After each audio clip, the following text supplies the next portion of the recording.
என்னங்க நாளைக்கு சந்திர கிரகணம். பிரெக்னன்ட் உமன் யாரையுமே வந்து வெளியலாம் போகாதீங்கன்னு சொல்லுவாங்களே! ஆமாங்க. ஷார்ப்பான ஆப்ஜெக்ட்ஸ்லாம் தொடாதீங்க.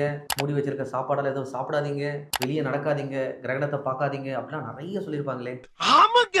அதெல்லாம் எதுவுமே நம்ப தேவையில்லைங்க. ஏன்றத நான் டீட்டெயிலா சொல்றேன். சந்திர கிரகணம் அப்படின்றது வந்து ஒரு ஒரு சயின்டிஃபிக் ஈவென்ட். அது ஒரு அஸ்ட்ரோனாமிக்கல் ஈவென்ட். அத வந்து நம்ம இந்த மாரி ஏன் கனெக்ட் பண்ணோம் அப்படின்னு தெரியல. அந்த காலத்துல மேபி இந்த மாரி சந்திர கிரகணம் டைம்ல ரொம்ப இருட்டாயிடும். அதனால சாப்பிடாதீங்க, வெளிய போவாதீங்க, இந்த ஷார்ப் ஆப்ஜெக்ட்லாம் தொடாதீங்க. பிரெக்னன்ட் உமன் கிட்ட சொல்லியிருப்பாங்கன்னு நெனைக்கிறேன். பிரெக்னன்சி டைம்ல இதெல்லாம் தாண்டி ரொம்ப முக்கியமான ஒரு விஷயம். சேஃபா அவங்கள ஃபீல் பண்ண வைக்கிறது, ஆங்ஷியஸா இல்லாம இருக்க வைக்கிறது, அவங்கள பாசிட்டிவா ஃபீல் பண்ண வைக்கிறது அவ்வளவுதான். ஸோ ஒரு நல்ல ஒரு காமான மெடிடேஷன், ஒரு காமான ஒரு என்விரான்மென்ட்ல அவங்கள வச்சுக்கிட்டாலே போதும். அவங்க பிரெக்னன்சி ரொம்ப சேஃபாவே போகும். ஸோ இந்த சந்திர கிரகணம் அப்படின்றது வந்து ஒரு ஆஸ்ட்ரோனாமிக்கல் ஈவென்ட். அது வந்து ரொம்ப ஒரு பியூட்டிஃபுல்லான ஈவென்ட். நம்ம எர்த்தோட ஷேடோ வந்து மூன்ல தெரியும். அவ்வளவுதான். அதுல எந்த ஒரு ரேடியேஷனும் கிடையாது. அத பார்க்கறதுனால நம்மளுக்கு எந்த ஹார்மும் கிடையாது. ஸோ முன்னாடி எப்பயோ சொன்ன கட்டுக்கதையெல்லாம் கேட்டுட்டு இப்பவுமே அந்த மித்ல வாழ்றது வந்து இந்த ஜென்ஸி கிட்ஸ்க்குலாம் எவ்வளோ பொருந்தும் தெரியல.